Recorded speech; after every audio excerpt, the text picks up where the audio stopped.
Google account. Sebentar tadi, in the beginning part of our discussion, we already learned about how to collect the data using Open Weather Map based on the secondary data. And then we also learn about how to import the data from ThinkSpeak. Okay. Today we are going to learn about how to create the dashboard. Okay.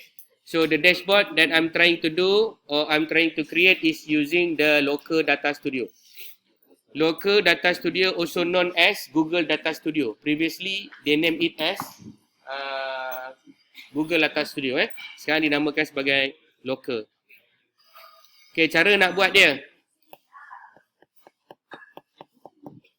Dah. First of all, when you open up your Local Data Studio, you are going to see something like this.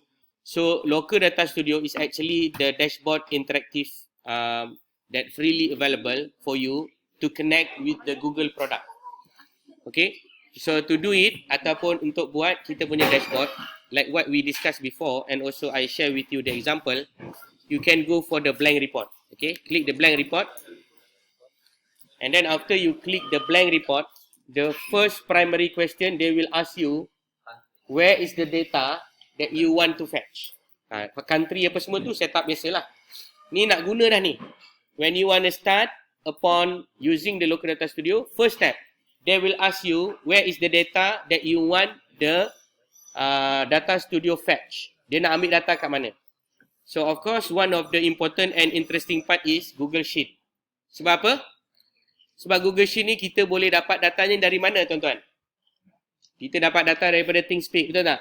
That's why saya ajar tadi, saudara-saudari, macam mana data ThinkSpeak bawa masuk ke dalam Google Sheet.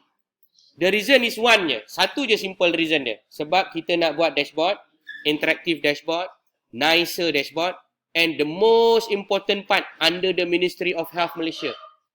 FREE, apa tu? Free. Okay. So apa juga yang saya ajar ilmu kepada saudara-saudari ni, semuanya kata kunci dia, last sekali sebenarnya apa yang kita belajar ni? Kita cuba cari yang cost paling minimum. Supaya banyak lagi cost tu kita boleh gunakan fisabilillah. Faham? Okay. After that, contoh I already share the link. This is the Google Sheet available because this is my Google Sheet.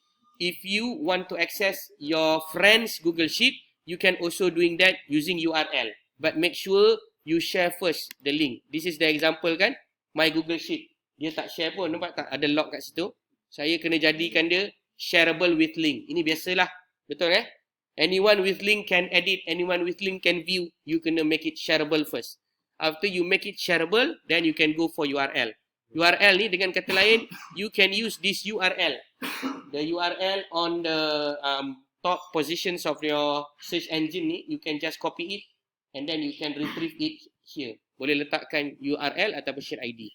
Usually kalau saya akan gunakan the data from my belongings lah macam ni. Maksudnya Google Sheet tu saya letak dalam saya punya Google Drive, and then that Google Sheets are going to be fetched soon inside the Local Data Studio. Okay, it's free Local Data Studio is free. Power BI also is free, but if you want to publicly make it available, you need to pay a little bit. And then the other kind of things also sometimes is paid and sometimes is free also. Ini semua dipanggil interactive dashboard. Apa dia? Interactive dashboard. So saya letakkan Sungai Buloh weather ni as for example untuk data berkaitan dengan weather lah. Okay, and then I click add button. After I click add, they will ask me whether I want to add the data inside the report or not. Then I'm going to declare it as yes, something like that lah. So data dia ni, they will prompt something like this. You are about to add this data to this report. Add to the report.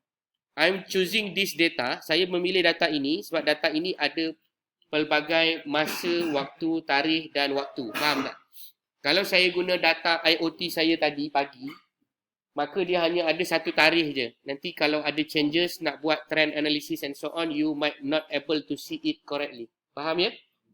Okay. So after you fetch the data, automatically it's going to be made available in front of your eyes, something like this. And then the first step, of course, Ain, apa kena buat? namakan file.